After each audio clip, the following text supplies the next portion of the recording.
Chers amis, bonjour. Toujours l'affaire Hanouna. Et je vais répondre, bien sûr, je vais continuer à répondre vos commentaires de la vidéo précédente. Et même des deux vidéos précédentes. Sur la toile, on peut dire que ça se déchaîne. C'est-à-dire que les avis sont partagés, évidemment. Tout le monde se critique, s'insulte, c'est vraiment... C'est pas beau à voir. C'est pas beau à voir. Et puis tout le monde veut avoir raison, bien sûr, évidemment, comme d'habitude. Alors qu'en fait, quand on regarde un peu plus près, on s'aperçoit que, bon, dans les grandes lignes, les gens sont d'accord. Et je dirais, même ceux qui ont des avis apparemment contradictoires sont finalement d'accord sur l'essentiel. En fait, la vérité englobe tout.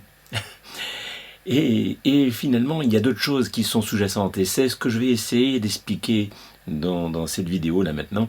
Je vais essayer d'aller encore plus loin.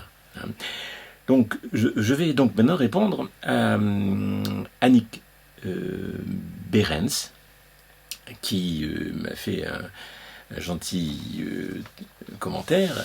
Et donc, je vais essayer c'est assez long, hein, mais je vais essayer d'y répondre le plus complètement possible. Alors, Hanouna s'est comporté comme un mafieux, il est vulgaire, arrogant, prétentieux, il veut se comporter comme un journaliste, mais il ne l'est pas. Il n'en a pas la formation, etc. Alors, je vais déjà dire ce que je pense aussi de cela. Je pense comme vous, que en effet, ce qu'il a fait est vraiment est violent. Hein. C'est violent.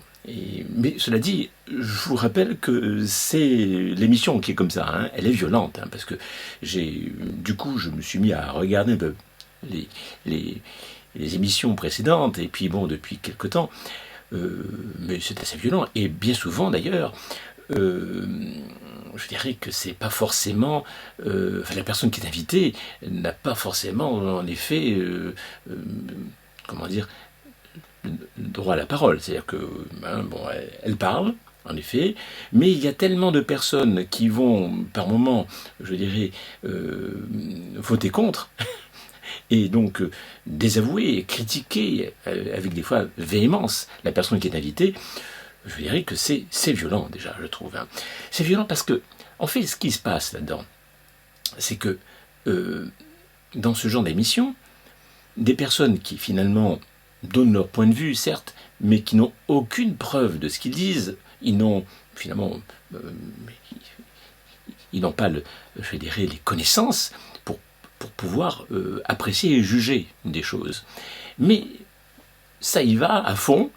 Ils affirment des choses que même les scientifiques actuels, pour parler donc de ce qui nous préoccupe depuis 2 ans, hein, les scientifiques les plus renommés de ce monde ont beau dire certaines choses, certaines vérités, on voit passer des gens donc dans cette émission, et d'ailleurs ailleurs, hein, qui affirment complètement, qui répètent finalement, bêtement, excusez-moi l'expression, ce que disent finalement les médias sous contrôle, disons, financier de ces mondialistes qui nous dirigent.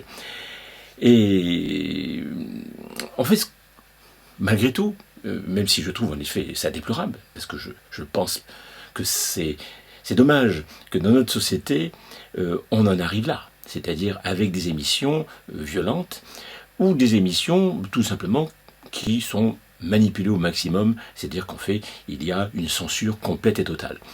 Et malgré tout, concernant Hanouna, certes, il n'aurait pas dû se comporter ainsi, c'est clair, mais il faut reconnaître que parmi, je dirais, tous les journalistes, les vrais, les bons, de ces belles chaînes de télévision que nous avons, ou de radio, là, je dirais, il n'y a même pas de violence ni quoi que ce soit. Nous avons droit à des mensonges vraiment bien faits, voilà, la censure est complète et totale. Donc, malgré tout, de même que quand je vote le moins pire, hein, Et je parlais tout à l'heure donc de ce que je pense du vote, parce qu'il y a une autre personne qui a fait un commentaire lié au niveau du vote. Eh bien, je veux dire par là que je vote pour le moins pire, mais je vote malgré tout, parce que malgré tout, c'est la seule chose qui nous reste, à part se révolter d'une manière plus musclée, on va dire ça comme ça. Hein. Mais il est clair que au niveau des journalistes, je préfère encore ce genre d'émission où apparaît de temps en temps j'ai des vérités et où on invite des personnes qui souffrent et qui émettent des positions qu'habituellement on ne tient pas sur les autres chaînes. C'est-à-dire qu'en fait la censure est complète et totale. Alors évidemment, vous allez me dire, et vous aurez raison, hein, que c'est tout de même de la violence, et puis finalement, le patron de cette chaîne est un oligarque qui est corrompu et tout ça, mais le problème, c'est qu'ils sont tous corrompus. Ils sont tous corrompus, et c'est justement certains d'entre eux, et c'est ça, je pense qu'il faudrait arriver à saisir. Moi, j'ai mis du temps pour comprendre ça. C'est-à-dire qu'en fait, tout n'est pas blanc ou noir. C'est pas que je veuille blanchir en quelque sorte les milliardaires, hein. Mais il y a des milliardaires qui se rendent compte que d'évidence, ce plan de Davos, ce plan du Forum économique mondial, est un plan extrêmement dangereux, qui aboutit finalement à l'imitation de liberté et à une dictature, à un totalitarisme très très musclé, absolument qui fera que finalement on ne pourra même plus rien dire du tout. Hein. Même les réseaux sociaux seront complètement fermés et complets, total.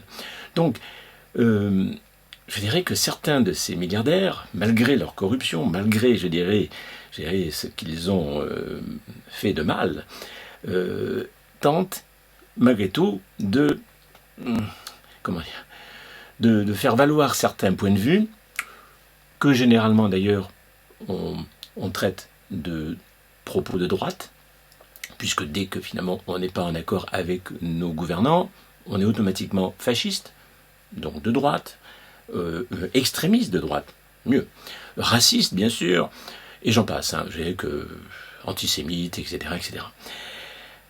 Alors que, bon, toutes les personnes qui s'opposent donc à ce que disent nos gouvernants, qui sont de véritables marionnettes, il est évident que, je dirais que, bien sûr, il y a des gens de droite, évidemment, hein, et il y a des gens de gauche, entre parenthèses aussi, hein, mais les vrais, hein, disons je dirais les gens de gauche qui véritablement ont une dignité, ont une honnêteté, hein, et j'en fais partie.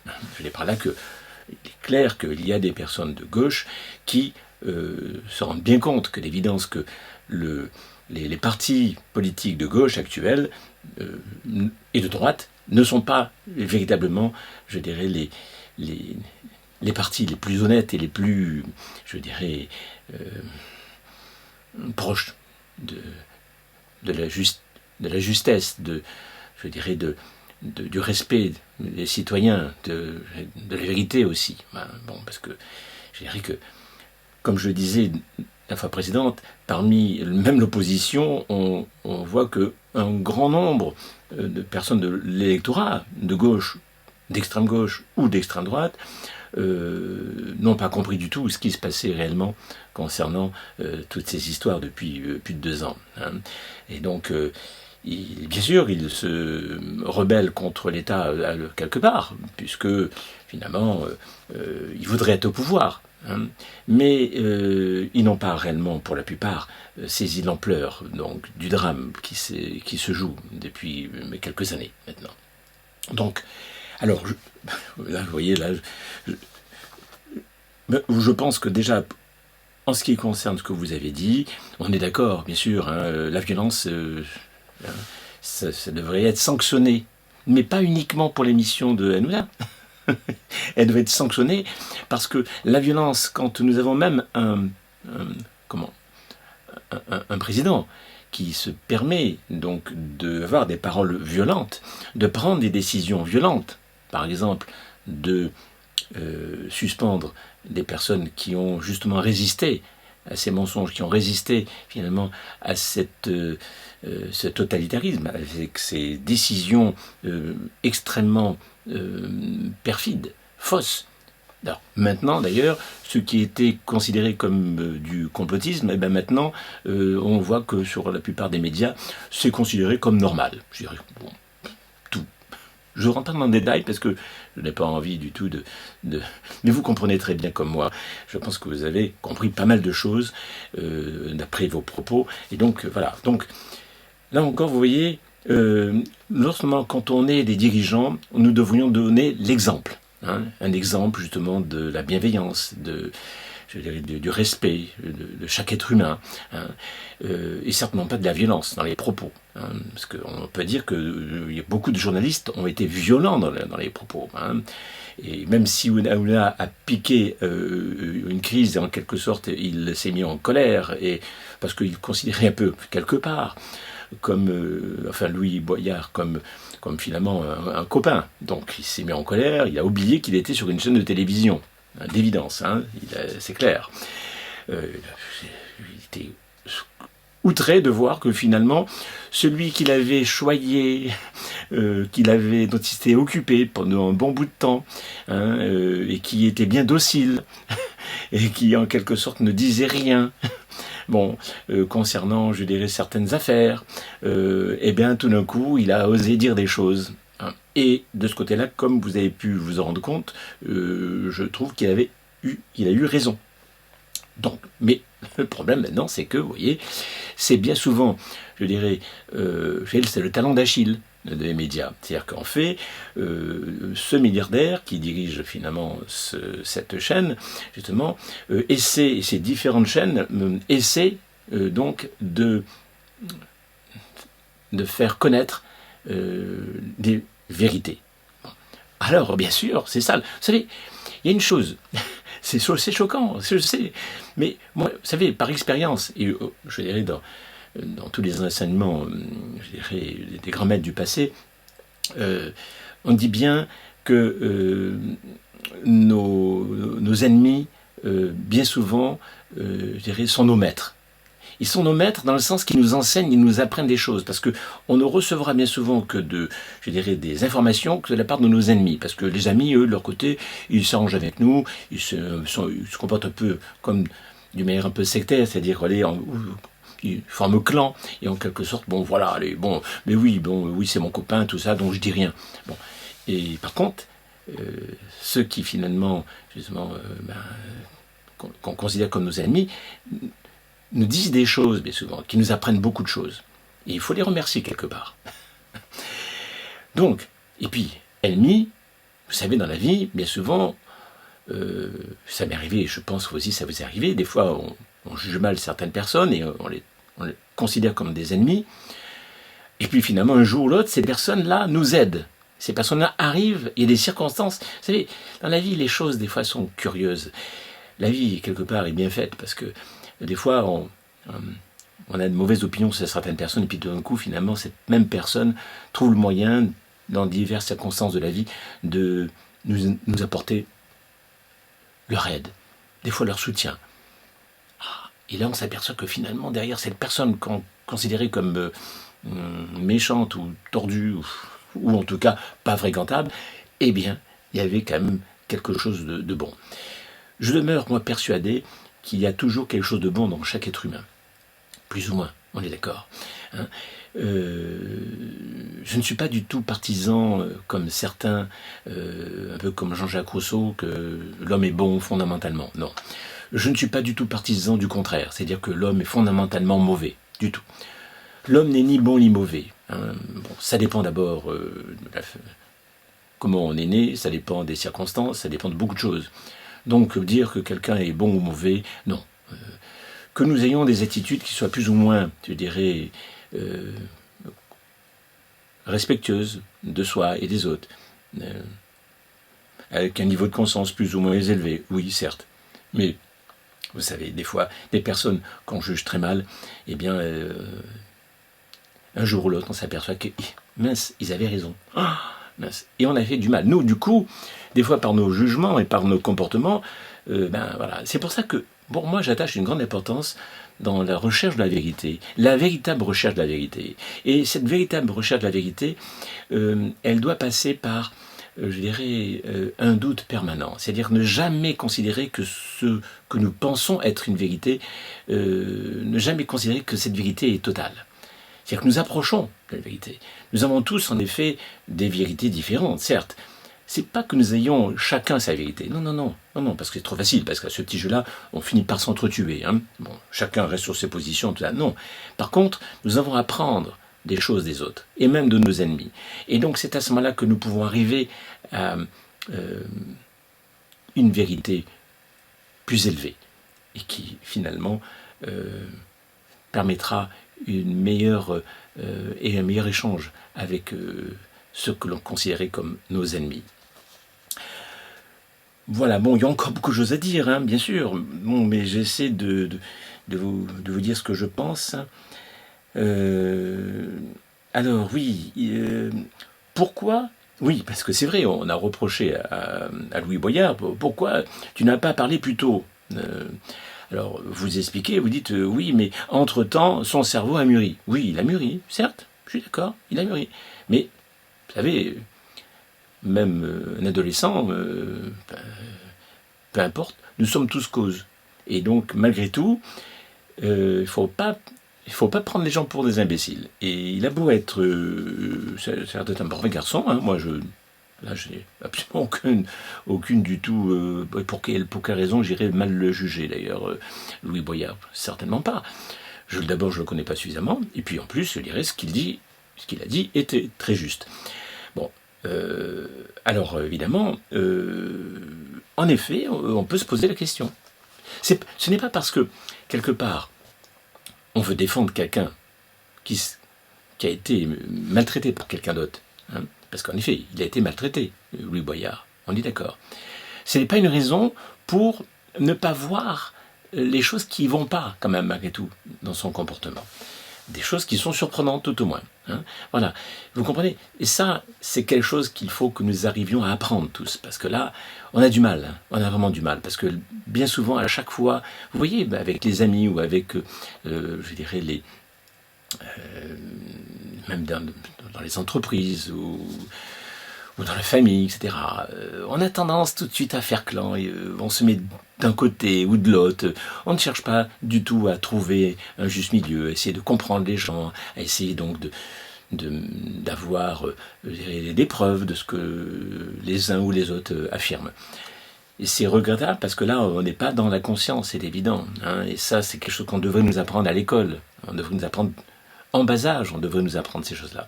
On ne nous les apprend absolument pas.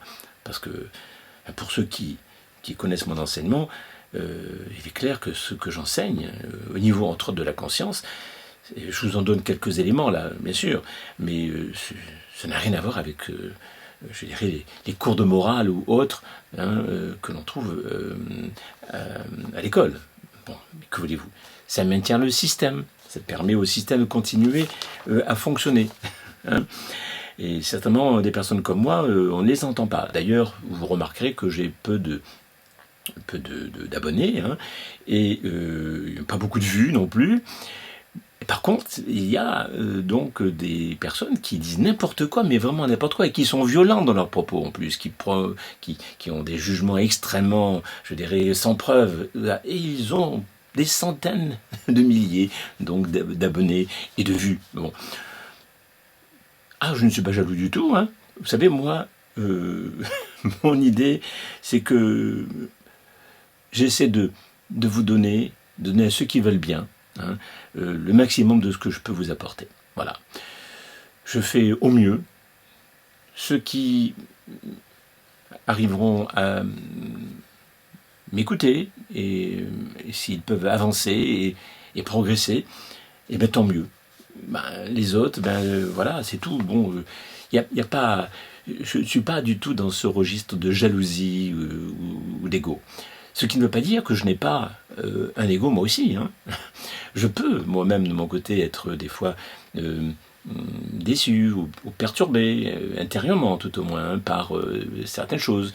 Et quelque part, mon ego, quelque part peut-être, peut en souffrir, certes. Hein. Mais disons que j'ai on va dire des règles éthiques, hein, de comportement.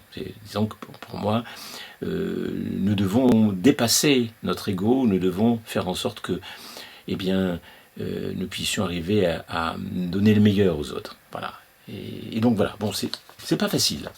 Ce n'est pas facile. Alors ensuite, toujours pour Annick Beren, je ne sais pas si je prononce bien, j'ai vraiment détesté ce message médiatique, ben moi aussi, absolument, je suis entièrement d'accord. Oui, Hanouna a fait son taf, pour le coup, il devait tout simplement détourner la conversation d'une manière ou d'une autre. Oui, c'est vrai, il aurait pu se comporter autrement. Mais à un moment donné, il le considérait un peu comme presque son fils. Hein. Bon. Et il l'a traité comme oui, t'es un con, t'es une merde. Mais, enfin, peut-être pas comme son fils quand même, malgré tout, parce que si il parle comme ça à son fils, bon. Mais en tout cas, comme un copain qui l'a déçu. Voilà. Moi, c'est ça que j'ai vu là-dedans. C'est que d'évidence, Hanouna a été déçu profondément, donc, parce qu'il ne s'attendait pas du tout, mais du tout, à ce que finalement, cette personne qui finalement se comportait bien et qui faisait qui est un député en quelque sorte maintenant, et qui faisait partie donc de la partie extrême gauche, eh bien, ça permettait quand même, disons, à l'audimat d'augmenter. Ça permettait aussi à Hanouna de montrer que, eh bien, il faisait passer finalement aussi bien l'extrême droite que l'extrême gauche. Bon, voilà, bon. Et donc, du coup, là, c'est sûr que il a été extrêmement déçu. Hein. Et à mon avis, s'il a pété les plombs comme ça, c'est parce qu'il était tellement presque attaché à ce garçon. Parce que je pense qu'Hanouna est comme ça, il est assez, comment on appelle ça, les gens qui sont pas nerveux, mais oui, ils sont sanguins, quoi. Voilà. Hein. Donc, il a été très déçu. Ensuite, trop mégalomane, oui, d'accord, bon, vous ne lui souhaitez rien de mal, comme vous dites très bien, bien sûr. Donc, c'est vraiment, on voit bien que vous êtes une femme de paix. Hein, bon, et voilà, bon. Ensuite, il y a Croft X qui m'a signalé quelque chose un peu de semblable quelque part. Mais lui, il considère non seulement que l'animateur a insulté, et en quelque sorte c'est inacceptable, donc entièrement d'accord avec vous, en quelque sorte, et avec moi, hein, qu'il n'avait pas à le faire, c'est clair. Hein. Mais que le sujet n'était pas vraiment le bateau des migrants, l'Afrique ou bien Bolloré. Hein. Le vrai sujet n'est pas... ce sont les insultes, oui, c'est ça. Je ne sais pas trop d'ailleurs ce que Croft X veut dire par là, parce que, en effet, ce n'est pas le sujet... Le vrai sujet n'est pas Hanouna, c'est les insultes, oui, c'est ça. Mais finalement, le bateau des migrants... Ce n'est pas le bateau des... Ben si, apparemment, il me semble, hein, dites-moi si vraiment je fais erreur, hein, mais il me semblait quand même que dans le but de cette émission, enfin de ce passage justement, hein, c'était justement de parler finalement de ce bateau qui arrivait finalement sur les côtes françaises, hein, et qu'il fallait à tout prix, finalement, ce bateau, il fallait donc recevoir les migrants et ainsi de suite. Bon, alors bien sûr, évidemment, on pourra en parler à d'autres moments, hein, parce que je ne peux pas tout dire là maintenant, parce que déjà j'ai beaucoup parlé. C'est les insultes envers donc le député qui vous a tracassé avant tout. Hein. Oui, manque de respect vis-à-vis d'un député de la République. Oui. Écoutez, moi je pense une chose, c'est que il faut arrêter avec ces histoires de vouloir respecter le président, de vouloir respecter les députés, de vouloir respecter le patron, de vouloir respecter finalement les autorités, etc. Tout être humain doit être respecté. Tout être humain doit être respecté, franchement. Mais cela dit, je vois bien Je dirais que la grande majorité des Français sont comme ça, on a été éduqués comme ça, moi-même de mon côté. Hein. Je vais instinctivement, je vous l'avoue, plus facilement respecter finalement l'autorité, je vais facilement respecter la police, je vais plus facilement respecter un juge, je vais plus facilement respecter le président, je vais plus facilement respecter un député que finalement le voisin, la voisine ou tout simplement que mes proches. C'est clair. Bon. Eh bien c'est un tort. C'est vrai que moi de mon côté, j'ai cette tendance. Comme tout le monde. Comme vous, bien sûr. Bon. Mais je me réfrène. Je me réfrène parce que je pense que nous devrions respecter tout le monde. Les hommes, les femmes, les enfants, tout être vivant.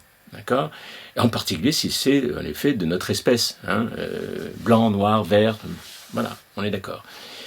Je pense que si on n'a pas dépassé ça, c'est dommage. C'est dommage, parce que là, il ne faut pas s'étonner ensuite que nous puissions si mal vivre ensemble. Hein.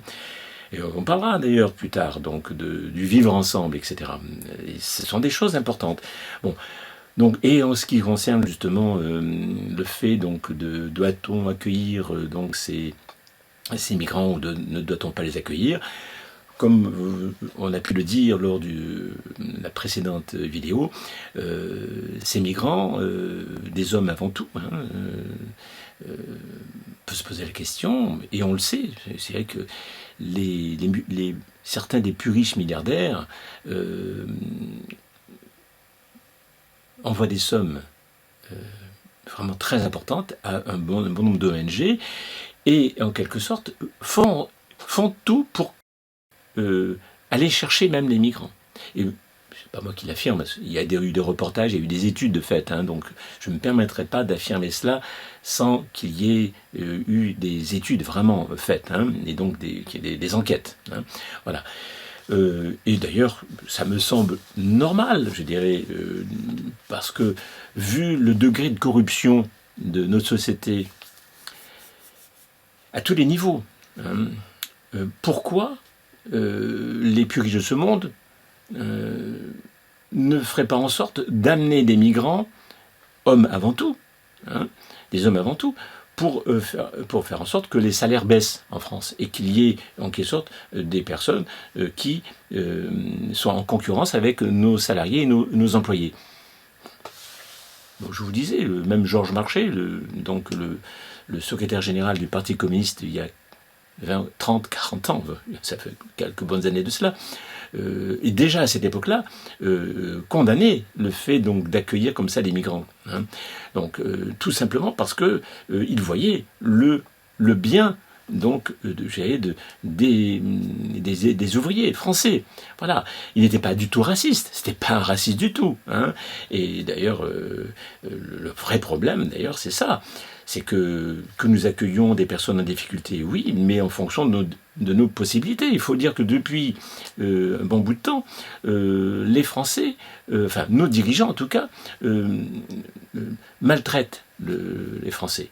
Il y a un grand nombre de Français qui dorment dans leur voiture, qui n'arrivent pas à vivre décemment. Je dirais, il y a quand même près de 10 millions de personnes qui se trouvent au-dessous du seuil de pauvreté, tout de même. Et puis, je crois, 6 ou 7 millions de chômeurs. Bon, donc toutes ces choses-là, on devrait s'occuper de ça. Moi, je dirais, franchement, si vraiment il n'y avait pas ce nombre incroyable donc, de chômeurs, de personnes en difficulté, hein, mais je serais vraiment un fervent défenseur donc de l'immigration. Et donc, je ferai en sorte que les migrants puissent venir en France dans de bonnes conditions, pas n'importe comment. C'est-à-dire que faire en sorte qu'ils puissent être accueillis correctement, qu'ils puissent avoir un métier correctement, qu'ils puissent manger correctement, pas en faire des zones, pas en faire donc des sous-hommes, qui finalement,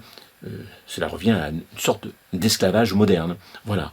Donc, vous voyez, bon, on en reparlera d'ailleurs de ça, parce que j'ai essayé d'un peu de vous expliquer ce que je pense de cela. Mon but à chaque fois, c'est toujours de faire reposer en quelque sorte mon raisonnement sur des faits, sur la réalité. je dirais, quand on rajoute donc des cellules, donc quand on fait une greffe, il y a des fois des rejets pour les greffes, on est d'accord? Bon, lorsqu'on mange, ce sont des substances qui sont étrangères à notre corps. Il faut qu'elles puissent être assimilées, ces substances. C'est donc important donc, de ne pas trop manger. Sinon, on a une indigestion. Et un pays, c'est une grande cellule donc d'êtres humains, hein, une communauté en quelque sorte très importante de personnes qui vivent dans un certain territoire. Et donc ces personnes-là, tant que ils se sentent bien, ils sont heureux et ils vivent bien, ils peuvent accueillir les gens. Les gens généralement ne sont pas racistes, surtout en France. Il n'y a pas réellement de racisme. Il y a des gens racistes, bien sûr, mais tout le monde n'est pas raciste, loin de là. Hein. Bon, enfin, on en reparlera, parce qu'il y a en plus, maintenant, il y a ceux qui essaient de nous culpabiliser parce que finalement on est blanc, et que donc finalement il faudrait qu'on se culpabilise de tout le mal que nos parents ont fait avec la colonisation et ainsi de suite. Bon, vous voyez, il y a beaucoup à dire, mais là encore, il ne s'agit pas de prendre parti, d'être pour ou contre, il s'agit de réfléchir gentiment, calmement, avec beaucoup de bienveillance, et essayer de voir les avis de chacun. Et les avis de chacun, mais ces avis qui sont en quelque sorte munis de preuves, c'est-à-dire avec des sources, avec donc avec des personnes qui ont étudié la chose, soit des scientifiques ou des personnes qui ont fait vraiment des enquêtes. Et voilà, et même on compare même les enquêtes, on compare. Je dirais se comporter tout simplement un peu comme des scientifiques. C'est ça que nous devrions faire tous. Même si nous ne sommes pas des scientifiques, même si nous ne sommes pas des physiciens ou des chimistes ou des médecins ou quoi que ce soit, enfin, il est très important d'avoir une attitude qui soit une attitude scientifique, comme l'ont été tous les plus grands scientifiques de ce monde. Hein, Kepler, Newton, Einstein et d'autres. Hein, voilà, et tant d'autres. Voilà. Donc, eh bien écoutez, je crois que j'en ai assez dit. Je voulais remercier Christelle qui m'a fait un petit message pour me dire que finalement, pour me parler des personnes qui ne votent pas, hein, et donc là, je pense que ça serait une bonne chose que nous fassions justement lors de ma prochaine vidéo, justement que nous développions, que nous puissions développer en quelque sorte ce problème du vote, hein, et finalement cette mascarade du vote. Hein, voilà, parce que finalement, on a beau voter de toute manière, 70% des personnes ne votent pas, mais en plus, peu importe notre vote, de toute manière, enfin, on sent bien que d'évidence, il y a beaucoup de manipulations, beaucoup de mensonges et beaucoup de choses qui ne vont pas. Donc, ça mérite vraiment d'être étudié donc, lors d'une prochaine vidéo. Et bien sûr, il y a Patrice Albert qui me dit merci pour ces réponses aux commentaires, Philippe, qui constitue un feedback, condition d'une vraie communication. Voilà. Et Patrice Albert parle la notion de clan que vous avez développée est également très éclairante sur nos conditionnements qui préformatent nos réactions et notre rapport au monde. Voilà. Et puis il propose nous devons nous désidentifier. Oui. Ça, on en parlera, donc de ça, là encore. Oui, ça demande encore aussi quelques développements. Voilà. Donc, comme vous avez pu vous en rendre compte, j'ai peu de vues sur mes vidéos, donc n'hésitez pas à liker s'il vous plaît, si vous appréciez bien sûr. Si vous n'appréciez pas, surtout ne likez pas. Hein. Abonnez-vous si vous n'êtes pas abonné, parce que d'évidence, vous voyez, j'ai même pas dépassé les 1000 abonnés, donc ce qui me limite énormément. Et puis voilà, je pense qu'il est très important qu'on se soutienne. Malheureusement, les fanatiques, il y a beaucoup de fanatiques en France, hein, eux, leur côté, se soutiennent énormément. Ils sont très motivés pour soutenir, pour liker, pour s'abonner, pour dézinguer, pour critiquer, etc. Vous voyez, là-dedans, il n'y a pas beaucoup de conscience, et je crois que si nous voulons nous en sortir et construire un monde meilleur, il est très important que nous nous soutenions et qu'en quelque sorte je puisse vous aider beaucoup mieux que ça encore. Hein. Donc que je puisse vous faire des vidéos plus fréquemment encore. Hein, parce que c'est vrai, ça me demande toujours un certain temps et c'est pas évident. Hein, donc il faut aussi que je gère tout ça. Bon, mais en tout cas, je suis très content donc d'avoir pu vous parler. J'espère que de votre côté aussi, vous avez apprécié ce que j'ai pu vous apporter aujourd'hui. Je vous remercie en tout cas de votre écoute et de toute la bienveillance que vous apportez à ce que je dis. Je vous souhaite plein de bonnes choses et je vous dis à une prochaine. Au revoir. Bon courage.